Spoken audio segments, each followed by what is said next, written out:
दोस्तों नमस्कार। स्वागत है आपका हमारे YouTube channel sub staff to clerk promotion bankers way में। आज एक बार फिर MCQ प्रैक्टिस सेट आपके साथ लेकर आए हैं।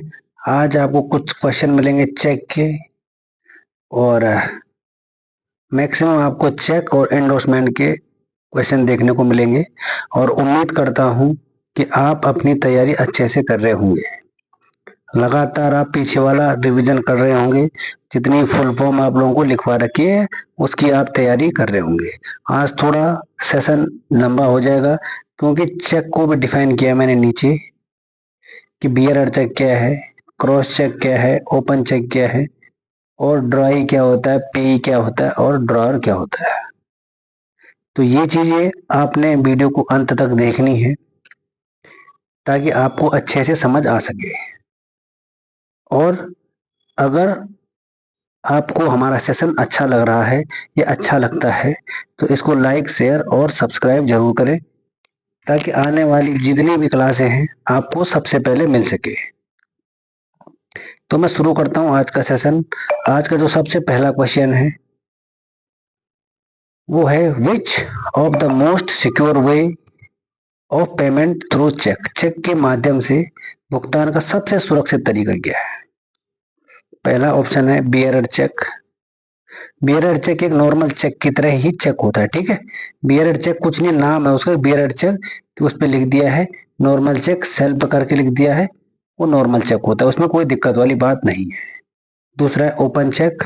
क्लास को आराम आराम से चलाया जाएगा। अगर कोई भाई बोलता है यार बहुत समय ले लिया है तो वो जहां कम समय में पढ़ाया जा रहा है वहां वो पढ़ सकता है, क्योंकि मेरे पास नए नए सब स्टाफ हैं जिन्होंने बेचारों ने आज तक ये चीजें पढ़ी नहीं है, तो उनके लिए सब नया हो सकता है। किसी भाई को ज्यादा भी आता होगा तो उनके लिए मैंने आपको बता रखा है, जिस भी भाई को अगर ज्यादा आता है और वो भाई अच्छा जानता है तो वो अड्डा 247 उसको फॉलो कर सकता है। वो पढ़ाता है सबसे आसान और सबसे कम टाइम में सबसे ज्यादा वही पढ़ाता है, ठीक है। आप वहां पढ़ सकते हैं, यही मेरी आपसे गुजारिश है। नेक्स्ट ऑप्शन है क्रॉस चेक और चौथा ऑप्शन है इनमें से कोई नहीं। तो जो चेक का सबसे अच्छा तरीका है वो होता है क्रॉस चेक। क्रॉस चेक क्या होता है कि ये चेक है और यहाँ पे दो लाइनें ऐसी लिखी होती है और यहाँ पे लिखा होता है एसी पे, अकाउंट पे, बाकी अमाउंट अमाउंट सेम लिखी रहती है। तो सबसे जो सुरक्षित तरीका है वो है क्रॉस्ड चेक। अगला क्वेश्चन है which one of the following in the included in the parties of cheque. कि चेक के पक्षों में निम्नलिखित में से कौन सा शामिल है। ड्रॉवर, ड्रॉई, पेई या इनमें से सब। तो नीचे जाके मैं आपको ये बताऊंगा कि ड्रॉअर क्या है, ड्रॉई क्या है और पेई क्या है। इसको मैंने 3 भागों में डिवाइड कर रखा है, तो आगे नीचे जाके आपको ये भी इसको क्लियर करना बहुत जरूरी होगा, ठीक है। तो इसका जो ऑप्शन हो जाएगा वो हो जाएगा आपका ऑप्शन नंबर डी, इनमें से सभी, ठीक है। नेक्स्ट अभी देखते हैं क्या होता है। नियमित चेकों को आमतौर पर चेक करता या अर्थता शामिल होते हैं, ड्रॉवर या ड्रॉई शामिल होते हैं। जमाकर्ता द्वारा चेक लिखा जाता है, अदाकर्ता एवं वित्तीय संस्था वहां भुगतान के लिए चेक प्रस्तुत किया जा सकता है। तो इसको तो आप ध्यान में ना रखें क्योंकि ये तो मैंने थोड़ा ऐसे लिख दिया था लेकिन आपको नीचे एक्सप्लेन कर रखा है मैंने, वो आप जरूर देखें। नेक्स्ट चेक एक उपकरण है। चेक क्या है, चेक कीजिए इंस्ट्रूमेंट, एक क्रेडिट इंस्ट्रूमेंट है या डेबिट इंस्ट्रूमेंट है या नेगोशिएबल इंस्ट्रूमेंट है। चेक क्या है, तो चेक आपका तीनों हो जाएगा, क्रेडिट करने के लिए भी, डेबिट करने के लिए भी और नेगोशिएबल इंस्ट्रूमेंट में भी। तो इसका आंसर ABC हो जाएगा ठीक है, कई जगह ए और सी आंसर है इसका, लेकिन इस चेक का ए बी सी तीनों आंसर हो जाएंगे। Next, which of the following included in the kinds of a cheque. ये क्वेश्चन दोबारा आ चुका है, क्वेश्चन नंबर 4, ये क्वेश्चन दोबारा आ गया, इसको भी स्किप करें। जो क्वेश्चन दोबारा आएगा जिसको मैंने दोबारा, हाँ इसको एक बार देख लें जरा, कि चेक कई तरह के होते हैं, जिनमें bearer cheque, order cheque, cross cheque, account payee cheque, post dated cheque, ante post dated cheque, travel cheque आदि शामिल है। इतने टाइप के चेक होते हैं, ठीक है। Next, when the bank refuse to make the payment of cheque on technical grounds is known by. जब कोई बैंक तकनीकी आधार पर चेक का भुगतान करने से इनकार कर देता है तो उसका पता कैसे चलता है। Honour of the cheque, cheque का सम्मान करने से। बी है कैंसलिंग ऑफ चेक, चेक को रद्द करने से। आपका सी आ जाएगा डिसऑनर ऑफ चेक, चेक का अनादर करने से। और चेक का निपटान, सेटलमेंट ऑफ चेक। तो इसका जो करेक्ट आंसर हो जाएगा ऑप्शन नंबर सी। अगर चेक को टेक्निकल कोई दिक्कत आ जाती है तो उसको बोलते हैं डिसऑनर ऑफ चेक, चेक का अनादर करने से। यहां देखते हैं क्या बोलता है, अगर चेक को अगर टेक्निकल तरीके से वैलिड नहीं माना जाता था, जब कोई बैंक तकनीकी आधार पर चेक का भुगतान करने से इनकार कर देता है तो इसका पता चलता है कि चेक बाउंस हो गया है, या चेक बाउंस होने पर बैंक भुगतानकर्ता को तुरंत एक चेक रिटर्न मेमो जारी करता है। इस मेमो में चेक बाउंस होने की वजह बताई जाती है, जिसे अनाद रहित चेक और मेमो भुगतानकर्ता को दिए जाते हैं। चेक उसको वापस दे दिया जाता है अगर चेक कोई बाउंस वाली या उसमें टेक्निकल कोई दिक्कत। टेक्निकल क्या दिक्कत है, या आपके उसमें पैसे नहीं होंगे, ये दिक्कत आएगी। बाकी दिक्कत क्या हो सकती है, आपने चेक भरा, उसमें आपके अकाउंट में रुपए ही नहीं है, तो चेक तो बाउंस हो गई और आपको उसका भुगतान करना पड़ेगा। आपके ऊपर FIR भी दर्ज हो सकती है। ठीक है भाई दोस्तों, अगला क्वेश्चन है,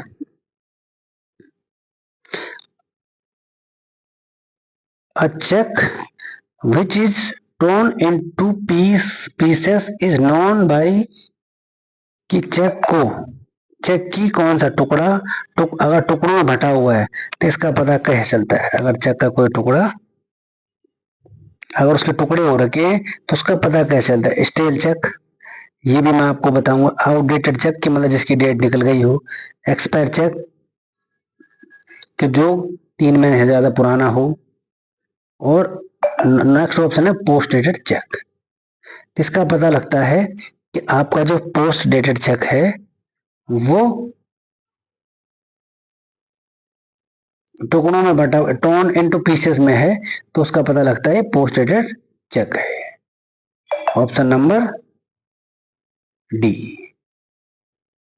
next, the person who receive the payment the credit instrument is known as. वह व्यक्ति जो क्रेडिट उपकरण का भुगतान करता है वह कहलाता है। कि जो क्रेडिट के उपकरण का भुगतान करता है, जो क्रेडिट करता है, उसे क्या कहते हैं। पहला है ड्रॉअर, दूसरा है ड्रॉई, तीसरा है पेई और चौथा है नॉन ऑफ दीज। तो उसे कहते हैं पेई कहते हैं उसको, ठीक है। और ये मैं आपको नीचे बताऊंगा कि ड्रॉई में क्या फर्क है, ड्रॉअर में क्या फर्क है और पेई में क्या फर्क है। आपको क्लास पूरी देखनी पड़ेगी तभी आपको पता चलेगा, ठीक है। Next, when the word bearer is crossed on a cheque the cheque becomes. अगर जब चेक के ऊपर से बियरर शब्द काट दिया जाए तो चेक बन जाता है। अगर कोई चेक है बियरर नहीं लिखा होता, उस पर नॉर्मल चेक होता हो, ठीक है। नॉर्मल चेक ही बियरर चेक कहलाता है। तो ये है कि बियरर शब्द काट दिया जाए मतलब उसमें बियरर चेक नहीं है, तो वो कौन सा चेक होगा। बियरर चेक तो काट दिया तो ये तो नहीं हो सकता। Order cheque, semi bearer cheque तो होगा ही नहीं, या ओपन चेक। तो ये हो जाएगा आपका ऑर्डर चेक, क्योंकि जब वहां से बियरर हटा दिया जाता है कि तो उसके ऊपर किसी खास बंदे का नाम लिख के उसको ऑर्डर चेक माना जाता है। ठीक, अगर किसी का नाम लिख दिया जाता है या उसको बियरर हटा दिया जाता है वहां से, तो उसको बिल्कुल ऑर्डर चेक के रूप में माना जाता है और उस पर बैंक अपनी जिम्मेदारी लेती है। अगर कोई भी फ्रॉड है, कोई भी गलत काम होता है, तो वो बैंक की जिम्मेदारी होती है। इसके बिहार पे मैं आपको नीचे थोड़ा बताऊंगा, तो आप अंत तक बने रहिए। यहाँ पर थोड़ा सुन लीजिए क्या है। चेक पर बियरर शब्द को काट देने के बाद वह ऑर्डर चेक बन जाता है, जो मैं आपको बता चुका हूँ। ऑर्डर चेक में चेक केवल उस व्यक्ति को बुना, उस व्यक्ति के नाम पे होता है हो जिसका नाम चेक पर लिखा होता है, उसी को दिया जाता हो। ऐसे नहीं कि आप बियरर चेक की तरह ले गए और सेल पे लिख दिया और किसी को पकड़ा दिया, नहीं। उस व्यक्ति को मिलेगा ऑर्डर चेक जो व्यक्ति जिसके नाम पे हुआ।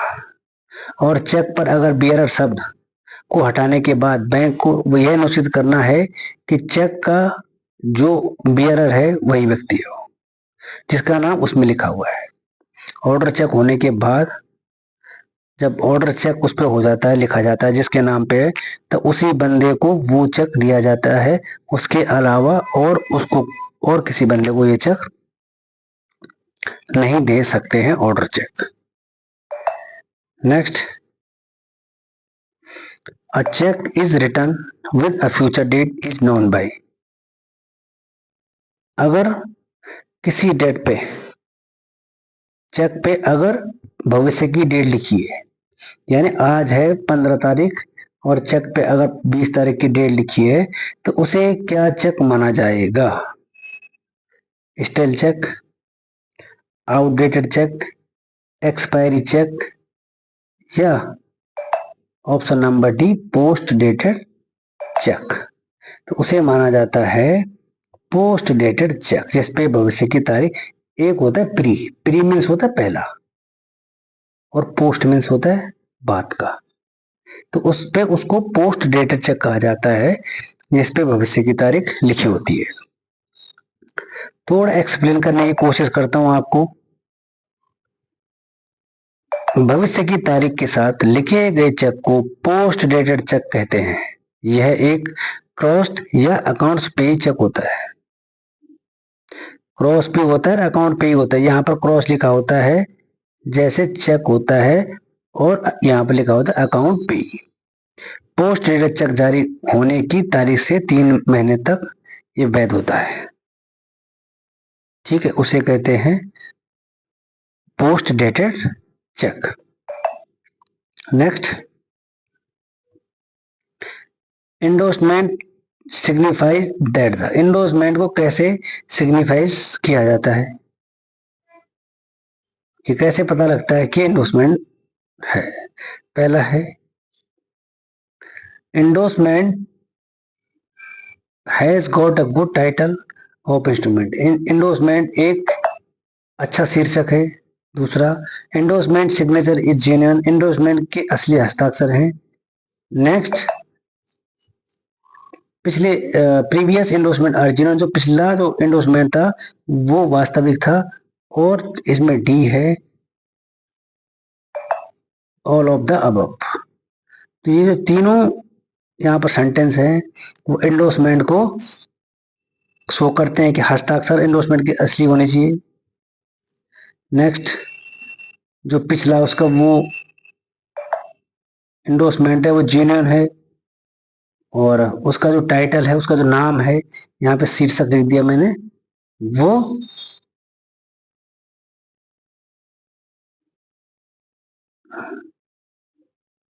वो भी सही है।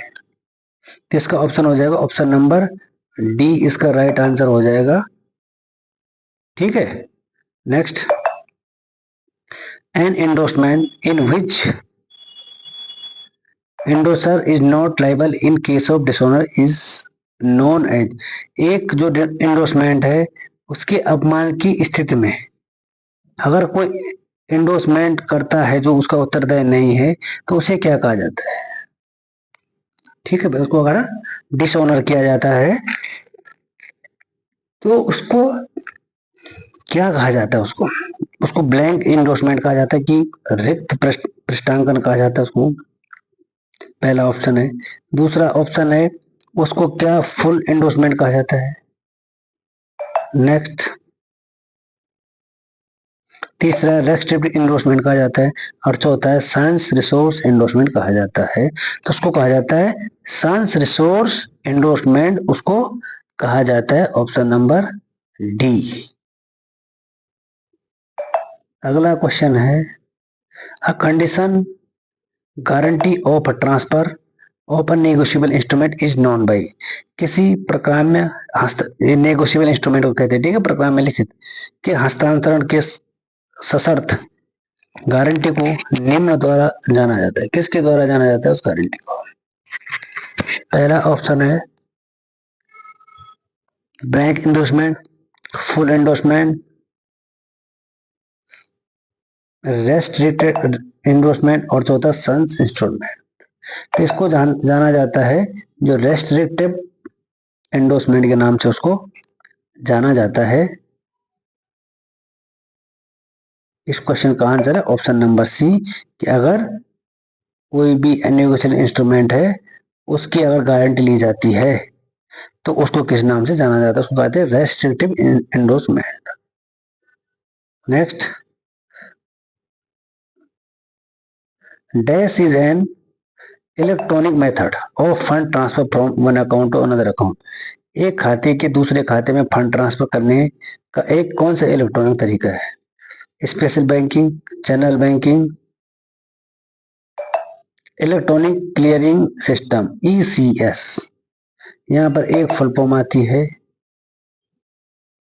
ईसीएस।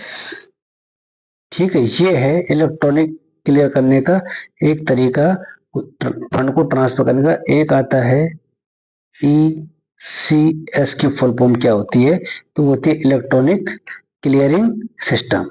तो इसका राइट आंसर हो जाएगा ECS. Next, a cheque which is not paid on counter is known by. जिस चेक का भुगतान काउंटर पर नहीं किया जाता उसे क्या कहा जाता है। Bearer cheque, general cheque, cross cheque या नन ऑफ द ईच। तो बेयरर चेक को तो कर सकते हैं, जनरल चेक को भी काउंटर पे कर सकते हैं, लेकिन जो क्रॉस चेक है उसको डायरेक्ट ही जमा किया जाता है। ऑप्शन नंबर सी इसका करेक्ट आंसर हो जाएगा। अब इसके बारे में सुन लो।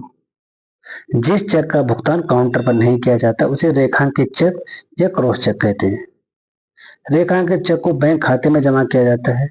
चेक पर दो समांतर रेखाएं खींचकर इसे रेखांकित किया जाता है। क्रॉस चेक को अकाउंट पे भी कहा जाता है। क्रॉस का जो चेक है जो इसको अकाउंट पे भी कहा जाता है। नेक्स्ट,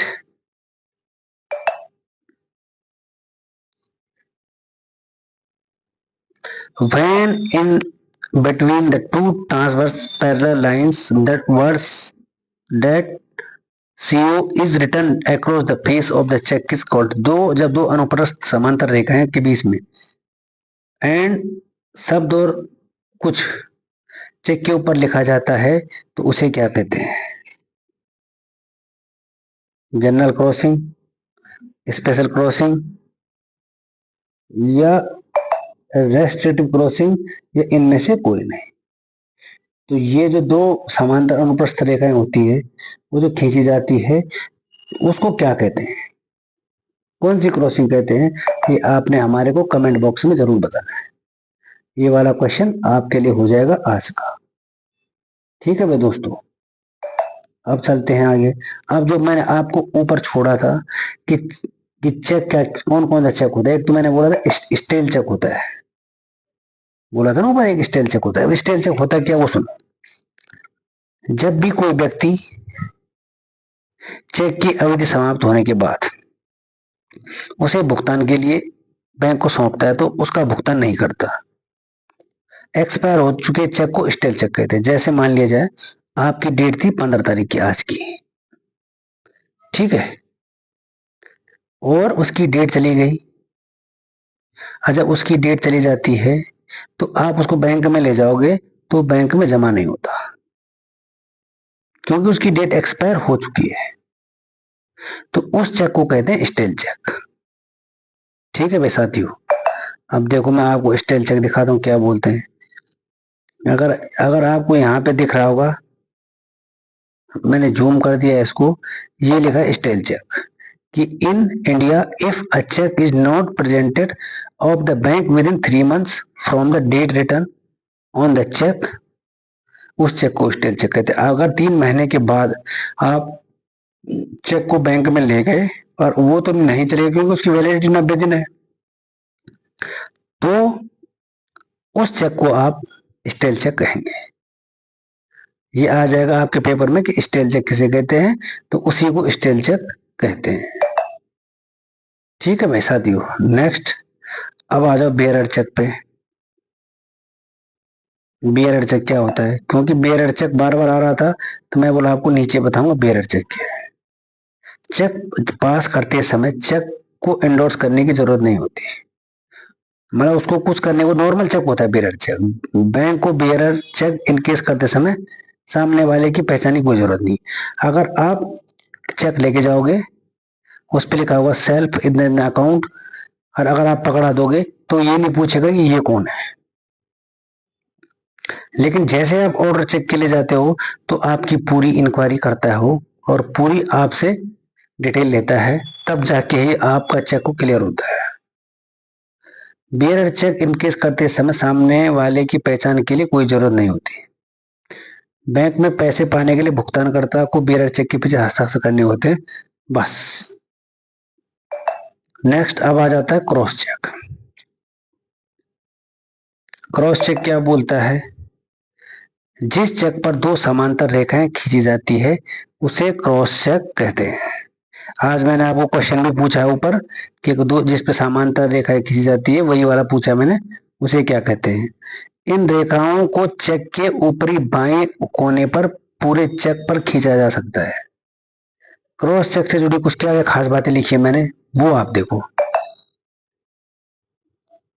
क्रॉस चेक पर यह निर्देश होता है कि चेक को सीधे बैंक खाते में जमा किया जाना चाहिए।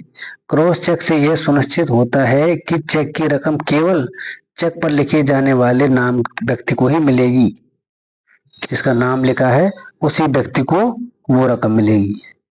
क्रॉस चेक से चेक लेने का फायदा ये होता है कि चेक चोरी होने या उसे अनधिकृत व्यक्ति को के हाथ में पकड़ने का डर नहीं रहता है।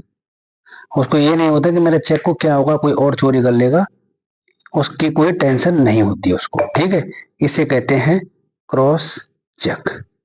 बता देते हैं क्रॉस चेक क्या होता है। ये है क्रॉस चेक, ये दो लाइनें दिख रही हैं आपको, ऐसी खींच रखी है, देखो ये, इसको कहते हैं क्रॉस चेक। ठीक है, और अगर ये अंकित शर्मा के नाम पे है तो अंकित शर्मा को ही इसके रुपए दिए जाएंगे। ये है क्रॉस चेक की खासियत। अगला आता है ऑर्डर चेक। ऑर्डर चेक ऊपर दिया था। ऑर्डर चेक वह चेक होता है जिसमें एक बियर शब्द को रद्द कर दिया जाता है। बियर वो शब्द नहीं होता, नॉर्मल चेक होता है, मैंने आपको बता भी दिया है। चेक में बियर शब्द रद्द होती है, ऑटोमेटिक ही रूप से एक ऑर्डर चेक बन जाता है, क्योंकि नाम लिखा जाता है उस पर। बैंक के अकाउंट में भुगतानकर्ता को एक ऑर्डर चेक का भुगतान किया जाता है। प्राप्तकर्ता के ऑर्डर चेक देते समय बैंक द्वारा भुगतानकर्ता की पहचान पर जोर दिया जाता है। ऑर्डर चेक में जो भुगतान कर रहा है उसकी आईडी प्रूफ पर भी चेक किया जाता है कि आईडी प्रूफ लाओ, साइन मिलाओ। इस ऑर्डर चेक की ये खासियत होती है कि ये बैंक की इसमें पूरी जिम्मेदारी बन जाती है, इसलिए बैंक वाले उसको ज्यादा और वो मांगते हैं। ठीक है, आईडी। अब एक चीज और दिखाना चाहता हूं मैं आपको, एक होता है ऑर्डर चेक और एक होता है बियरर चेक। तो बार बार आ रहे हैं ऑर्डर चेक बियरर चेक क्या होता है, तो आपको मैं थोड़ा बताने की कोशिश करूंगा क्या क्या है। ऑर्डर चेक और बियरर चेक क्या होता है, ये है ऑर्डर चेक, ये है बियरर चेक। ऑर्डर चेक में क्या है, क्या फर्क दोनों में। पहला है स्पेसिफिक पे। ऑर्डर चेक में जो पे है वो वही बंदा होना चाहिए जिस बंदे का नाम उस पे है। बियरर चेक में वो बंदे की कोई जरूरत नहीं है। पे नो डेजिग्नेटेड पे कोई भी हो सकता है। दूसरा है cross cheque with two parallel lines does not, जो ये इसमें ना दो पैरेलल लाइन होगी, बियरर चेक में कोई जरूर नहीं है। Can only the deposit into a bank account, ये बैंक अकाउंट में डिपॉजिट, केवल डिपॉजिट होता है, और ये इन कैश भी हो सकता है। ठीक है, इसमें रिक्वायरीज आइडेंटिफिकेशन टू बी डिपॉजिट, कि जब इसको डिपॉजिट कर रहे हैं ऑर्डर चेक को, तो उसमें आइडेंटिफिकेशन की जरूरत पड़ती है। लेकिन इसमें anyone can in case to no questions asked, इसमें कोई भी जमा कर सकता है और किसी से कोई क्वेश्चन या कोई आइडेंटिफिकेशन नहीं पूछा जाता, कोई प्रूफ इससे नहीं पूछा जाता है। नेक्स्ट है recommended for most transactions not recommendation unless urgent, इसकी कोई अर्जेंसी नहीं है, लेकिन इसको तो बैंक अपने उससे देखता है कि भाई ये क्रॉस चेक है, ये ऑर्डर चेक है, इसको प्रायोरिटी से देखता है। तो आज की क्लास थोड़ा लंबी हो गई है, और तीन और मेरे पास एक पैराग्राफ बचे हैं, मैं उनको भी सुना देता हूँ आपको, और बहुत इंपॉर्टेंट है। लंबा छोटा नहीं देखना है कि क्लास बड़ी है, सर बहुत लंबा खींच लिया आपने, ये कर लिया है। आपको सुनते रहना और पढ़ते रहना, बस जितना आपको पढ़ाया जा रहा है। नेक्स्ट, अब यहाँ पर है ड्रॉवर, ड्रॉई और पे में क्या अंतर है। ऊपर आया था कि ड्रॉवर क्या है और ड्रॉई क्या है और पे क्या है, क्या क्या अंतर है इसमें। इसको बनाने में दोस्तों लगती है मेहनत, भाई साफ सीधी बात है। और आप लोगों के लिए इतनी मेहनत, तो एक आध दिन जो मिस भी हो जाता है या कुछ भी हो जाता है, तो आप लोग नाराज ना होइएगा, और मैं आप लोगों से माफी चाहता हूँ अगर कहीं मिस हो जाता है तो। ठीक है, बाकी आप लोग भी कोऑपरेट कीजिएगा, हो जाएगा, आप भी क्लर्क बन जाओगे और बस हो जाएगी पढ़ाई। अब सबसे पहले देखते हैं ड्रॉवर क्या है, उसके बाद ड्रॉई देखेंगे और फिर पे और क्लास को करेंगे समाप्त।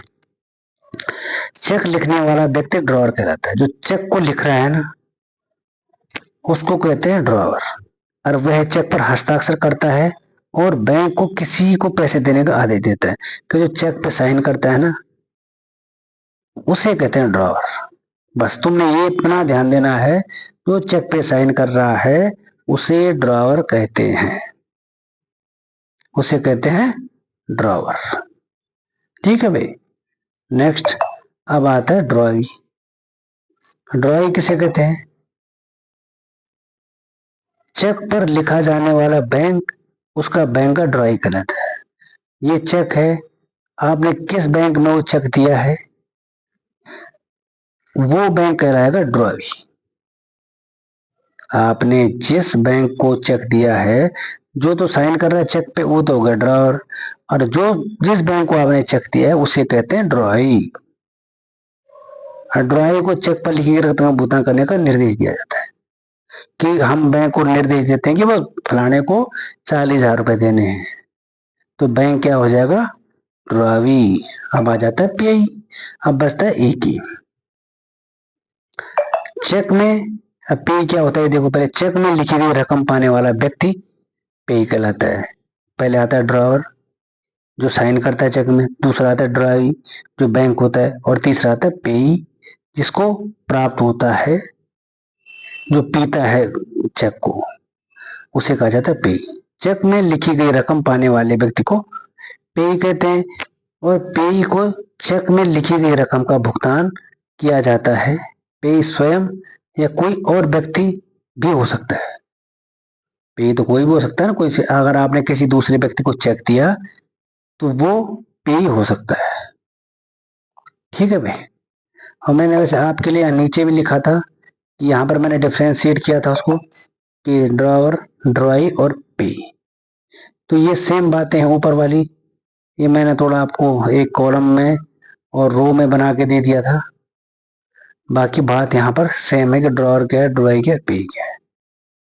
और ये था आज का सेशन, ये था आज की क्लास। आज पूरा आधा घंटा हो चुका है, और उम्मीद करता हूं कि आप इसको पढ़ोगे और याद करोगे। और एक बार फिर कह देता हूं कि अगर आप चैनल पर पहली बार हैं तो चैनल को लाइक, शेयर और सब्सक्राइब जरूर करें। फिर मिलते हैं एक और नई वीडियो के साथ, एक और नई कक्षा के साथ, एक और नई क्लास के साथ। तब तक थैंक यू और नमस्कार।